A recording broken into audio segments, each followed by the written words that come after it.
Bismillahirrahmanirrahim. Ladies and gentlemen, this is Farah Tasif. I'm the founder, president of Institute of Peace and Diplomatic Studies and curator for Global Women Insight. These are the digital conversations that we are holding for quite a while, and I have introduced you to some of the most amazing women that I have met, and I introduced you to them.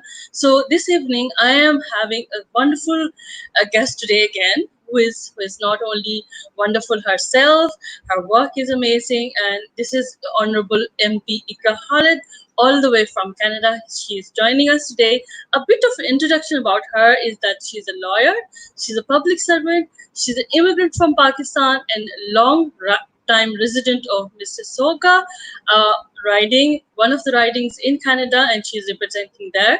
She's a human rights activist. She's representing a lot of working for human rights. She's member of the Foreign Affairs Committee there, International Human Rights Committee there. She's also the chair of the Standing Committee on Justice and Human Rights, and also chair of the Women Caucus. Let us talk to her and invite her to our studios and see what she has got and why, and how did she do whatever she's doing right now. So welcome her. Assalamu alaikum, Iqra Khalid. Welcome to the studio. Thank you so much for joining us. Thank you so much for having me, Farhat Baji. It's really an honor watching you. You're also a giant in activism for women. But before we dive right in, and I know that we're going to have a good conversation, I just wanted to ask you, how are things in Pakistan right now? How is the COVID crisis? How is it impacting you, your family, your city? Tell us a little bit about that. So Ikra, what is happening in Pakistan is that we are as the world is happening.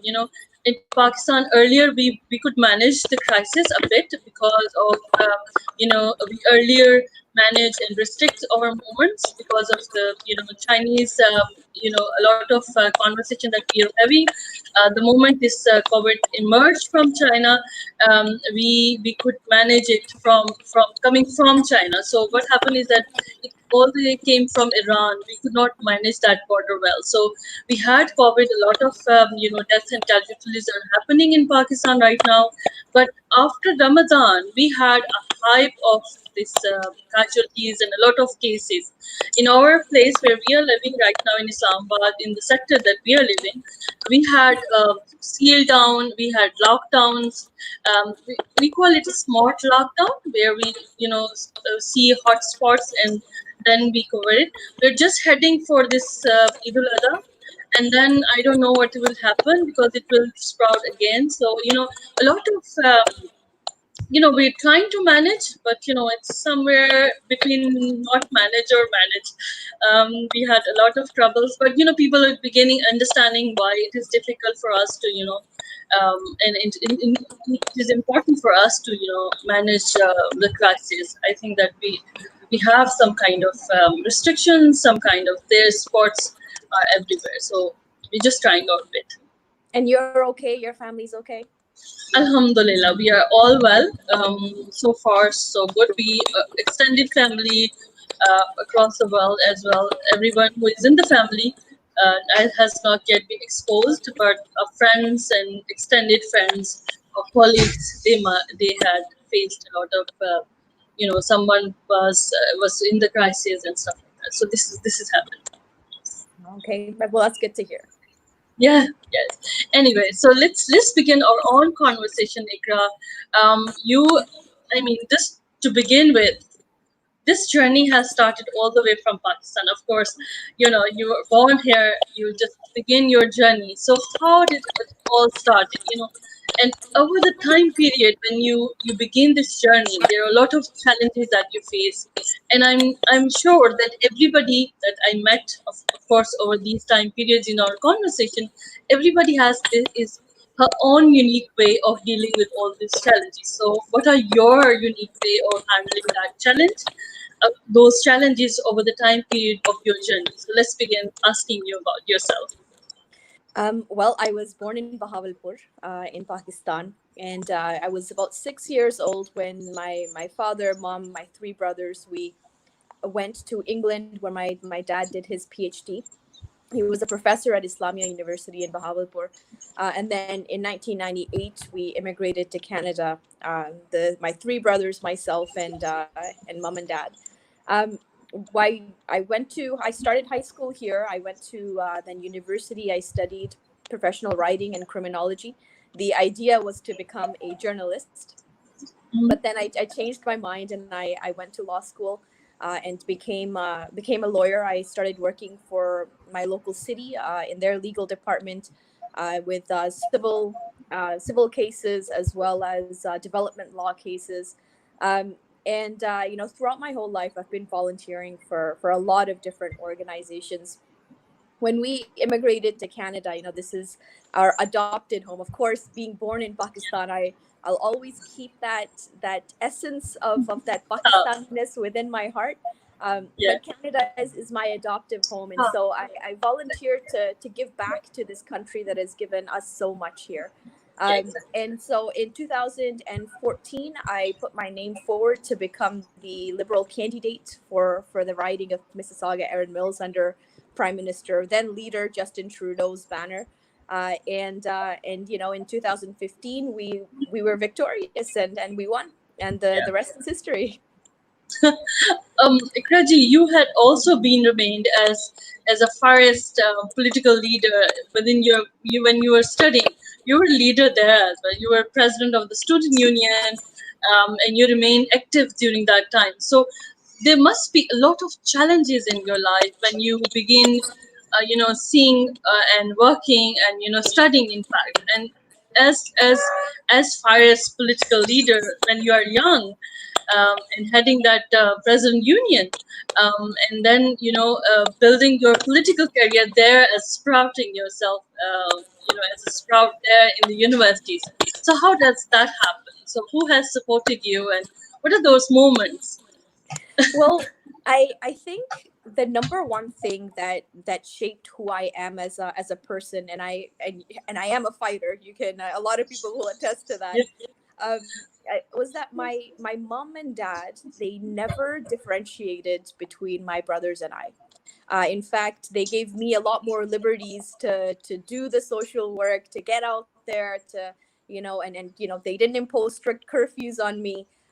They encouraged and empowered me to do what I really wanted to do, and I think that gave me the courage and the ability to know that I'm just as good as male counterparts, for example, and that being of Pakistani heritage, I think leadership is within our blood.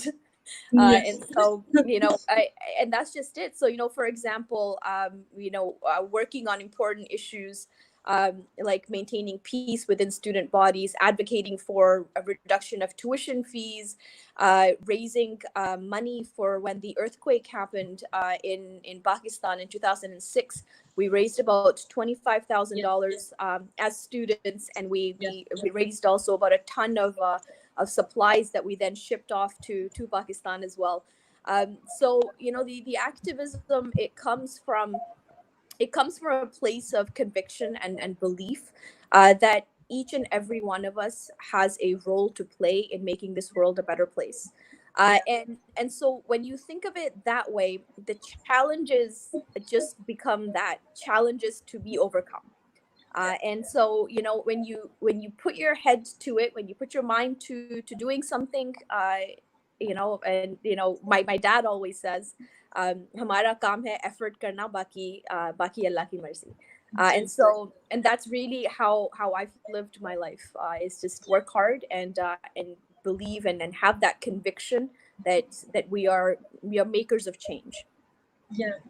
Yeah, that's excellent, phenomenal. In fact, and Ikraji, when you're working, right? When you are, building your career, you're studying, you're working, and especially in the field that you have chosen as a civil society activist, you always need mentors. Apart from the parents or friends or family, you have some mentors around you, right? So how important is it to have a mentor or someone to look up to? So, who are the people or women or men who are around you who had mentored you to reach there? I mean, to achieve some goals that you have set for yourself? Well, I can tell you it was my father who encouraged me to run for politics, and and I remember saying to him, "Baba, I you have three sons. Why don't you ask them?" And he said, "No, Ikra, you have that talent." And so when we started this political journey, it was I was working in the city of Mississauga, a very comfortable job, doing practicing law, and I had been called to the bar, um, and Dad said, "Nope, I think you're not living out your full potential." And so when this journey started, it was my dad and I, and along the way, we've really built up a wonderful team of advisors, of supporters, of friends, and I think that mentorship is not limited to, you designate one person as a mentor. I think everybody has lived experiences that we can all learn from. And so the best thing that a person can do to grow personally themselves is to observe, and to try to understand what the life is really all about, what the issue, the crux of the issue is all about. I look at world leaders like Jacinda Ardern. I look at Angela Merkel. I look at our own foreign affairs. Well, now she's the deputy prime minister, Chrystia Freeland. Our own Yeah, prime minister, Justin Trudeau. And the work that they do, and their ability to stay strong in the face of those challenges and to overcome those challenges, I think that's what mentorship is all about. You have to see it to believe it, and there are so many great examples of people who are doing it. yeah, exactly. And there's splendid examples across us. I mean, we can see women who are, as first as yourself, you are a mentor for the young generation. I mean, you are young and you're at the position where many young try to find their navigate their way, right? So Ikraji, this is amazing journey that you're sharing, and this is also an important conversation that we are having, because a lot of people, a lot of young people who might be looking at you as an icon, right? So what are the leadership styles that you carry? For example, in the face of challenge, when that challenge comes, there are a lot of leadership styles. There's ways to navigate through those challenges. For instance, if there's a campaign happening, or there's anything that comes in. For example, I've been reading a lot about your own conversations, or your own that the motions that you produce right in front of the parliament had had created a lot of resistance, a lot of debates as well. Those are important motions, as I was sharing and looking at your own profile. Those challenges are there, right? So how did you manage to utilize your own ability of leadership to navigate through all those challenges? I mean, in such a difficult times. Well, I think the strength of Canada, the strength of myself are the people. So over these past couple of years, I've created a youth council. These are 12 dynamic youth that advise me on issues that matter to them, that work with me on issues on the ground. I have a women council, 12 dynamic women who really care and are passionate and give me that feedback. I held over 300 and a little bit over 350 town halls in the past 5 years, Yeah, to listen to that feedback from Canadians, and people that live in Mississauga-Erin Mills on the issues that matter to them.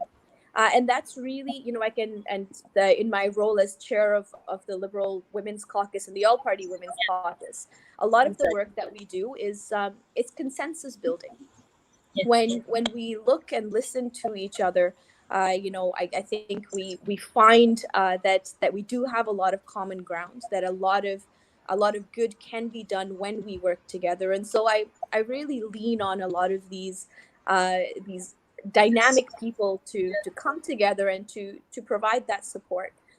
With yeah, respect to motion 103, which you had mentioned, it was a motion that I had tabled in the House of Commons asking our government to combat systemic racism and religious discrimination, including Islamophobia in Canada. I did receive a lot of resistance, but I received a lot of support as well from not only the Muslim community in Canada, but also the non-Muslim community, very diverse communities who believe that we need to end discrimination. So I know, when we look at challenges, we also have to look at the silver lining and look at the positives around us, not just the negatives that happen, because it's the positives that take you forward. Yeah, yeah, that's brilliant. Yes, it happens with me too. It happens with everybody who might be listening, because we always, sometimes, because as leaders, as movers, as shapers, as doers, we always need to look at those, that silver lining. That's important for us, not looking at those black spots that are creating a lot of, doham and denial. Yeah. It's important. You are also heading some of the most important committees as well. You're part of one of the important committee of foreign affairs, right? Yes. What is your role there in that committee, and how you are forwarding a lot of important, because you are representing a, kind of minority there in Canada, but you're there in the Foreign Affairs Committee, right? But you're not only minority, but you're representing there as somebody who is there in your community and representing them in Foreign Affairs Committee. So what is your role there? So I sit on a subcommittee of foreign affairs, and the subcommittee is for international human rights. And in this committee, we study and make recommendations on important issues, human rights issues, as they occur around the world. Um, for example, the very first motion I put forward in this committee in 2016, when I first joined this committee, was that we needed to study the plight of the Rohingya in Myanmar. And we did. We published a report, a study. I personally met with Aung San Suu Kyi to tell her and to learn from her why she is treating the Rohingya in the way that she is. And we kept up to date with it. And we had announced that what is happening to the Rohingya is the genocide based on some of this work. I've studied Syria, and just yesterday, this is the reason why I'm in Ottawa today, is that we're studying the plight of the Uyghur Muslim minority in China, in the Xinjiang province, East Turkestan. And to see how we can, as a country, with a focus on human rights, provide that support, and to raise awareness when human rights violations are happening across the world. In my role as the chair of the Justice Committee, it's a very heavy committee, and in Yes, fact, one of yes, the busiest committees in Parliament. yeah. We deal with the criminal code, the Constitution, the Canadian Constitution, and other Canadian human rights issues as well. We study important bills, and I in the Justice Committee, I had the ability to take my committee across the country to study human trafficking that happens within Canada. And so it's these committees are a way for us to create legislation, to make recommendations to our government, to build upon the work that others do, and to highlight that work as well. For example, in the International Human Rights Subcommittee last year, we gave out awards for international women human rights defenders across the world. And we do recognize the wonderful work that people do. We build on that work, and we make it policy and inform policy and regulation within our country. Excellent. A little bit of supplement question about this work of this committee as well, because as you see, a lot of human rights violations are there in Kashmir as well. It's ongoing, and I would like to know about anything that you also discuss about the regions, because that is a nuclear flashpoint. And after the Article 370, it has been, just discussed while you were saying about Syria, Rohingyas, and many others that are happening. I mean, it's just around across the neighbor, right? So, what is the committee's point of view there as well? Well, I've been quite vocal on the issue of Kashmir, and in my personal opinion, has always been that the decision as to autonomy has to be made by the people of Kashmir, and that any solutions proposed must take into account what the people of Kashmir want in terms of governance for themselves. And we've had these conversations within our international human rights subcommittee as well, and we'll keep on having those conversations. Excellent. And especially when you're talking about the human rights, so you must also be talking about the women rights as well, because as I've shared with you about UN 1325 20th anniversary that we are celebrating, it's ongoing. So what is the latest and how the discussion about that as well? Because in war zones, in countries like, for example, in Afghanistan, in Syria, and many other places, UN 1325 is very important, and their and rights of the woman had been, there.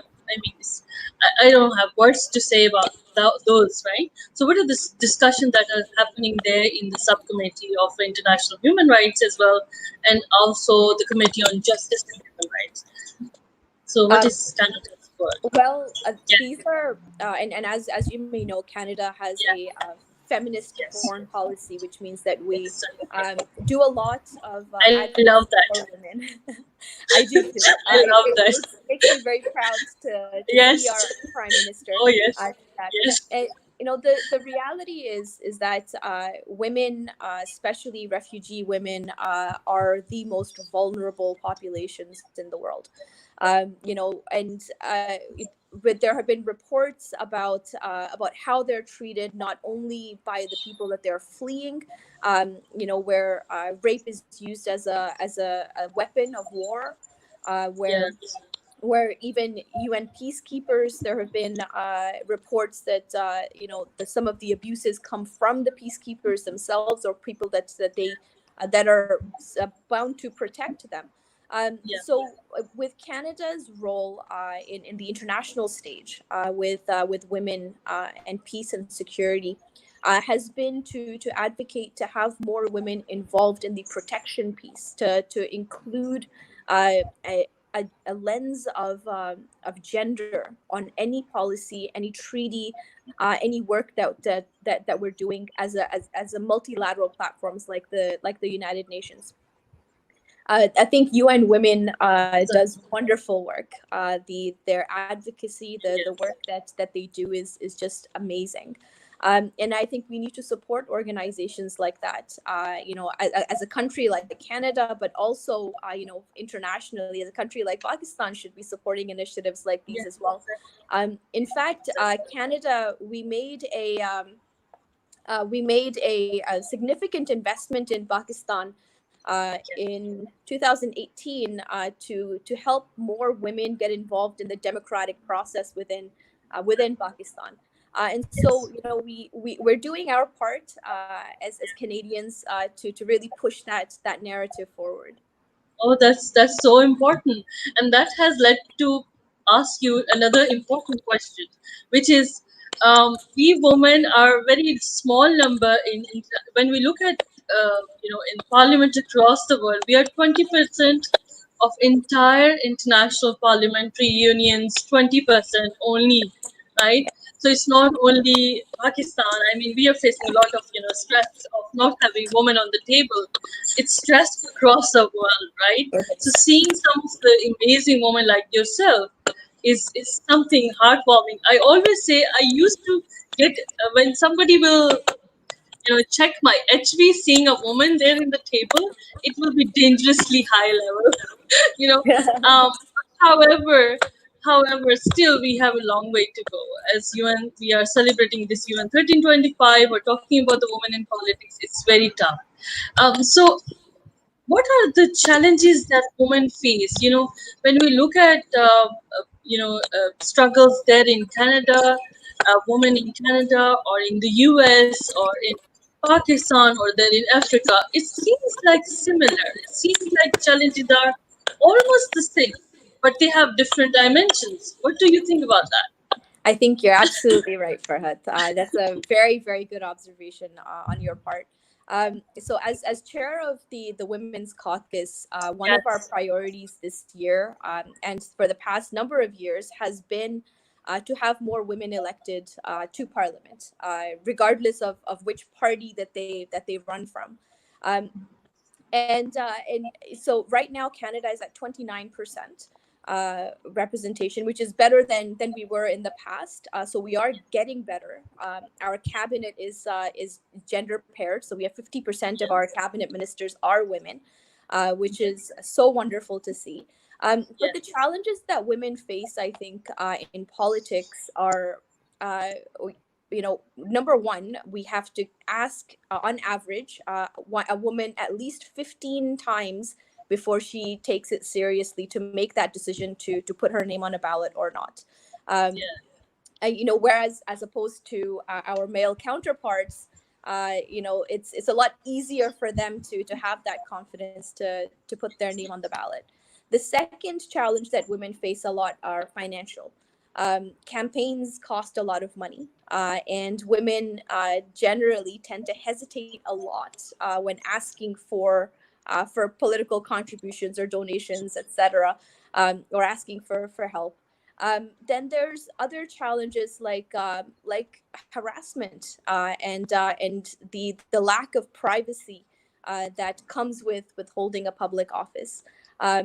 There's other challenges like online hate, which are we're trying to combat here in Canada as well. And women are targeted a lot more online than our male counterparts. And then there's the work life balance, where patriarchal the society that we live in, or the world that we live in, because it's not limited to one country, is that women traditionally have the caretaker role in the family, whether you're taking care of your children, of aging parents, of ill family members. And so a lot of these challenges are multifaceted, lead to the lack of more female involvement in politics. But we are working on those, by empowering women, through business and enterprise, by providing more support. In fact, I was in Ethiopia a few years ago to look at early childhood development in rural Ethiopia, because this was something that Canada supports financially. And I saw two villages. One village, there was a program, a pilot project that was being run, that really encouraged the fathers to get involved in the child's early development, to play with toys, to make toys, etc. And I saw the confidence in those children was amazing. They were very chit chatty. They were not shy of strangers like me in their village. And we moved to the next village where this pilot project was not happening, and immediately you saw that women in that community were a lot more timid. The children in that community were a lot more timid. The growth of that community was not the same level as we had seen in the other community. And similarly, I was in Kenya a few years ago, and we saw the impact of to the whole community when a woman was empowered by being able to open up her own business, and in a farm, and to do more. So we've seen on the ground lived experiences, and statistics show that we need to do better in having women involved, not only in politics but in all aspects of life. yes, yes. You're so right. In fact, people say, or analysts also say that even those conflicts or peace processes, if you do not have women there, they will not last even for 6 months, Yeah, right? So we always need half of, and you forget half of the population. How can you forget half of the population? And you think you know, it happens exactly. with me. I always look at the pictures. I always look at the pictures of the great prime ministers or presidents or foreign ministers, and they're sitting around, and all men. And it's so bizarre sometimes that I say, "Oh my God, you forget us? How can you forget us and talk about health, for example, or or community development, right? So this is something very important. As we were talking also about online hate and crimes related to that, this also comes into cyberbullying, cyber related crimes as well. So you have also raised awareness and you've also raised voice about that. What is why that is important for you, Ikraji? Well, well, I think number one, it's wrong. Nobody should have to face harassment or bullying online. It's important to me because I have lived experience. I've been through it. I've experienced it myself, um, and I think that it deters people from being the best that they can be. Bullying and harassment, especially of young people, don't create good leadership. Bullying, online hate spreads violence in a country. It doesn't just stay online. It then perpetuates on the streets, and I think we need to curb that. So last year in our Justice Committee, we had started a study on how Canada can combat online hate.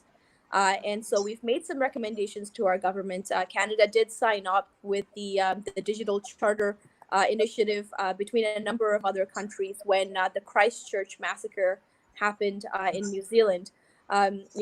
We do need to make sure that the hate that manifests online does not come into reality. And we need to provide that safe space because we use the internet, we use the online world for commerce, we use it for connecting with family and friends, we use it for so many good things. And I think that in order for us to grow and to be more innovative with the virtual world, we need to take care of the darker side of that world. Obviously while maintaining freedom of speech as well. Yeah, that's important. And one of our participant who is from Nova Scotia, from Pakistan but living in Nova Scotia. I was there in Nova Scotia for Coady Women's Change Leadership Fellowship there with one of the center there. It's an amazing center. So the question she had just taken the question from my mouth. It's like that. Ikraji, Indigenous women in Canada are very important. Indigenous people and their rights are very important. So the question also is about how your committees, you're committing to, part of two important committees. One is Foreign Affairs Subcommittee of Human Rights and then Justice and Human Rights Committee as well. So related to the fact that supporting indigenous women and indigenous people in Canada, how can what are your contributions there, and how this the rights and values about those indigenous people are moving forward, especially when you're yourself an immigrant, you're working there and making yourself in the society. The rights and indigenous people in Canada are also, you are very well aware of them. You are also well informed about them. You know about them. So, what are your using? You are using the platforms or social platforms that you're using to moving ahead and supporting those rights as well. That's a very important question, and a very uncomfortable question also, I think, for our government. And the relationship with the Indigenous peoples and First Nations in Canada has been a very difficult one. Where we've had the inquiry into the missing and murdered Indigenous women and girls. We talk about autonomy, we talk about better supports, we talk about challenges such as the opioid crisis, we talk about post-secondary education, and there have been a lot of strides that we've made to acknowledge the hurts that the Indigenous communities have faced, and we've taken a lot of measures to provide more support. Specifically, the human trafficking study that I had referred to earlier. It was one of the recommendations within the Missing and Murdered Indigenous Women and Girls report, that we combat human trafficking within the Indigenous populations, which are vulnerable populations in the country. Yeah. So the work continues. Obviously we need to have more indigenous women, especially sitting at those decision making tables, providing Exactly. their lived experience, their viewpoints as to how we can better serve, and how we can better build those relationships.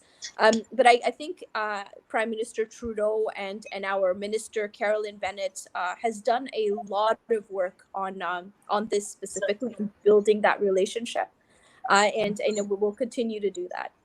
Yeah, and Ikraji, if you are still there, and Hina, if you are there in Nova Scotia, you should be in touch with Eileen, who is heading the Center for International Women's Leadership there in this University of Saint Xavier.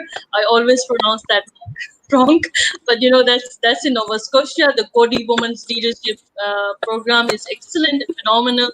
You should be in touch with them, and I would also recommend Ikraji for connecting with that program and the center as well, because they are doing a lot of wonderful work for Indigenous women and their leadership and the work around. So while we are talking about that as well, Ikraji, this is also important that there's a lot of young people who might be listening to you right now. What are your, I mean, over the time period that you see, and from now onwards, what are your ambitious goals?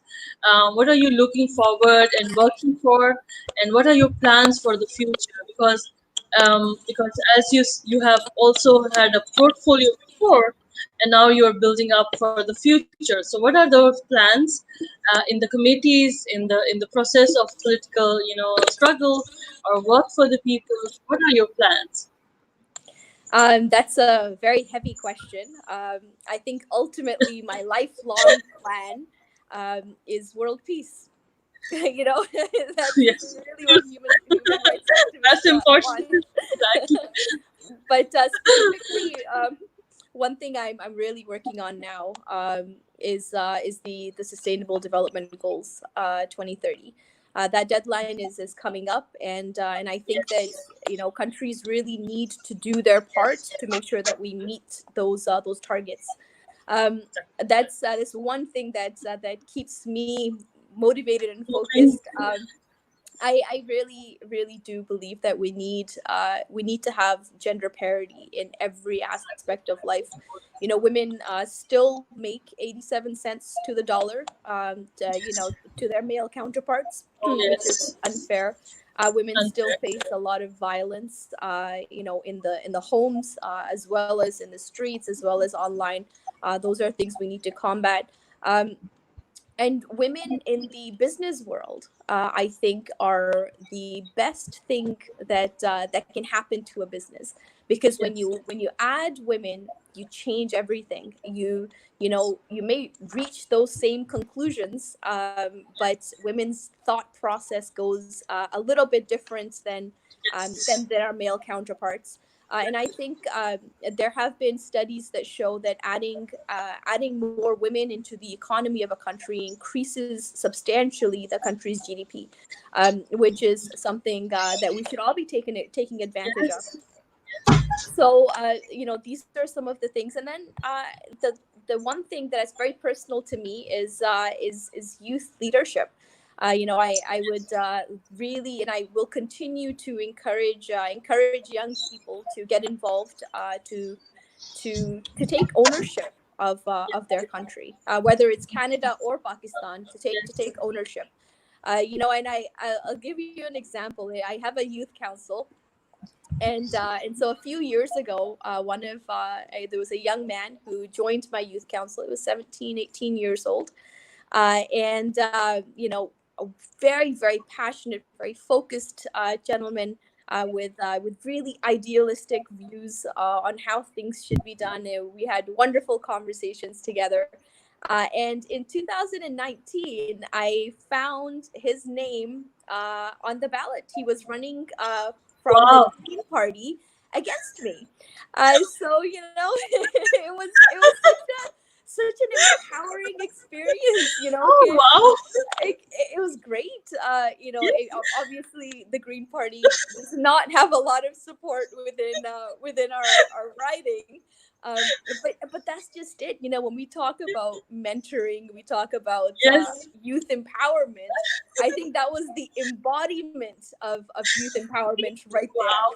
I loved it. It was wonderful. Yes, it's so lovely. I mean, you talk about mentorship. Wow, this is amazing story. And then coming right in front of you, how was that? I mean, his own impression of, okay, I'll putting that palette right in front of my mentor. How was his experience? I mean, his He thoughts. was he's good. I mean, you know, he's still in school, so he's still graduating from university. So he's young and passionate, and I respect that. Yeah, wow, that's amazing story you shared. I mean, this is something that I can continue talking to you for whole night. I mean, this is such a wonderful conversation that we are having. So, this is also important that you're in such an important and powerful position as well. So, countries like Pakistan or countries like where you are also travel, for example, in Africa. So, what are your contributions? What are you thinking of utilizing that important agency of your important position to helping and extending, look asking Canada to move ahead in collaborating with countries like, for example, in Ethiopia, Kenya, in Africa, or in Pakistan, or in, we say global South, right? So, what are your contribution? What you really want to see that moving ahead with that? Um, that's a great question. And you know, I mentioned earlier that born in Pakistan, like there's still that Pakistani essence within me, even though Canada is my adopted home, and I love Canada. I would love for these two countries to Yes, have better relationship. And so over the past 5 years, we've been working very hard to build that people to people relationship, and to really strengthen trade, to strengthen and support Pakistan in whichever ways. And we've done a number of things. You know, for example, we've introduced the student direct stream. So now Pakistan is one of 5 countries in the world that have express entry access to Canadian universities. And are able to get their visas, within 20 business days if they meet the qualifications and the criteria. We've really worked on immigration policies for Canada, from Pakistan to Canada, family sponsorships, etc. And we've, again, I mentioned earlier, you know, provided more support for women in democratic institutions in Pakistan. And you know, we've had delegations go to Pakistan. We've had delegations come from Pakistan, and we've had some very serious conversations with some government officials in Pakistan currently about how we can build that relationship. One of the projects I'm hoping yes, that we are able to fulfill is to have student exchange programs between Pakistani universities and Canadian universities. I know that Pakistan has a lot to offer. Pakistan is a leader in in the IT sector, for example, and in agriculture, and has a lot of contributions. Has a lot of products like cotton that the world takes advantage of. And I think, you know, with our expertise in agriculture, for example, maybe, you know, some work that we can lend our knowledge to Pakistan to improve agriculture, as we've done in Kenya as well. Um, and then there's like there's little ways, I think, and I was hoping to come to Pakistan soon. I oh haven't wow, been. It's been I think 11 years since I've been in Pakistan. My parents go almost every year, my brothers and their wives, etc. But I personally haven't been. So I'm hesitant to come unless I have something concrete that I yes, can contribute to that yes, building of that relationship. You know, we strongly advocated for Canada to review its travel advisory to Pakistan, and we're successful in bringing it to like for Islamabad to lowering the risk level in Islamabad. Obviously, in COVID, the situation is very different. Oh, yeah, But the advocacy continues. I think there's a lot of work that needs to be done, and रिश्तों का ये I think it's a challenge with relationships is yes, that you yes. always have to keep on building them. उन पर काम करना पड़ता है. Always, you know. दरवाजे लोगों पर बंद करना बहुत आसान है, So लेकिन खोले रखना बहुत मुश्किल है. वो So मुश्किल है. I yeah, love so that. Love that. so we're trying, we're trying. Yes, love that. Yes. I mean, it's important, and especially when you're talking about COVID, we are such an in difficult and challenging times. You know, there's a lot of sometimes distress, hopelessness, and many other challenges that you can imagine. You know, as a parent, myself, and many others who are around me.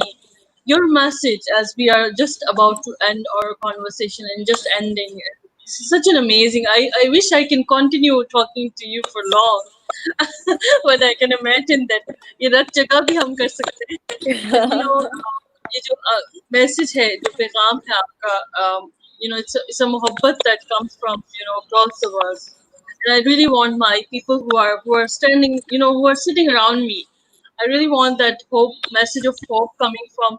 They will get my message of hope, but the message of hope coming from people like you or many others who are in the conversation, who remain in the conversation, that gives a lot more hope than myself, right? So your message of hope, your message of love for them, and advice to the young people is in fact, because this is not only, as we said, silver lining थोड़ी सी देख ले. So your message for them and your hope for them, advice for Um, them as well. I think one thing that I see a lot in young people specifically, but people in general now is the need for instant gratification. कि हमने ये आज किया है तो हमें आज ही इसका कोई reward चाहिए. And I think as activists, and I'm sure Farhad Baji, you know this as well, in your very learned experiences, that patience, focus, and determination Oh, is the yes. only thing that overcomes challenges. And I think that working together, working in collaboration to overcome and to make the world a little bit better is something that should be at the forefront of everybody's minds. Hope is real. There is a lot of good in this world. It's good that we must support. I'm a really strong believer in the sisterhood of women supporting other women. Um, to come up and do the best that you can, and always pursue your passions. But the number one thing, if I can leave a message with yourself, with your audience, is to have conviction, is to believe in yourself, have conviction in yourself and your ability to do good, to be good, and then stick to that conviction. Oh, thank you so much, Ikraji, for such a wonderful message. In fact, I always and share messages of hope with people around me, and I say that if I can do that with coming from a humble background and struggling and working, it's not struggle; it's a conviction, as you said, moving ahead, and yourself as well. You do not have a background of already a background of politics and stuff like that. You had made your way through the process and be there as you are right now. And your message is important. In fact, because all those young people, वो जो patience वाली बात है ना कि आज कर लिया तो कल फल मिल जाएगा. I always hear that दरख्तों के ऊपर जो फल लगता है उसमें भी थोड़ा टाइम लगता है. उसमें भी वो जो आजकल मैंगोज है ना पाकिस्तान की, तो उसको काफी टाइम लगता है उस मैंगो को पकने में. So there's always कभी भी आपको मेहनत का फल उसी वक्त नहीं मिलता. Sometimes it takes Exactly. time. Exactly. Thank you so much, Ikraji, for your wonderful time, for your wonderful conversation, and I see a lot of hope there in you. Seeing you as young politician, a young lawyer, a young activist, woman right activist, and especially when you are sitting at such an important positions, enlightened and understanding that what the world's women are facing, young people are facing, and you are navigating through a very important, and helping people look at ये भी कर लो, ये decision ये ठीक है, ये भी कर लो, है ना? Thank you so much for your wonderful work, Iqra, and thank you so much. A lot of love has been coming over for you, Iqra. A lot of questions had been asked. I share with you as well. A lot of somebody was saying that I shake head a lot during the conversation because I do you too. know my because Farhad, someone whose namesake Farhad said that I shake a lot of head because somebody who is talking and I share the same concept, I shake head. So when Iqra is in the room and we are sharing the conversation, it's something amazing. Thank you so much for Thank taking you. the time out, and we'll be coming back again for another amazing episode on 28th of July, inshallah, and I'll be sharing the news with all of you. Thank you so much, everybody, for your time. And Iqra ji, last Thank words, last message. And आपका कभी Canada आना हुआ तो please I was हमारी there. तरफ जरूर चक्कर लगाइएगा. I was there in Nova Scotia. I was with Eileen under her mentorship there in Nova Scotia. There I was there in 2018. Yeah, well, Yes, next time you come back, I insist that you must come to Mississauga. and I will ask you that when you're planning to Islamabad or you're coming to Pakistan, we'll host you definitely. I would love that. Thank you so Thank you. much. Thank you Thank so you so much, much. everybody. Thank Thank you you. so much, everybody. We're coming back again with another amazing episode of Global Women Insight with another amazing woman from across the world. Looking forward to see you on July 28th for another wonderful, amazing conversation that we'll be hosting. Thank you so much, everybody. Good night.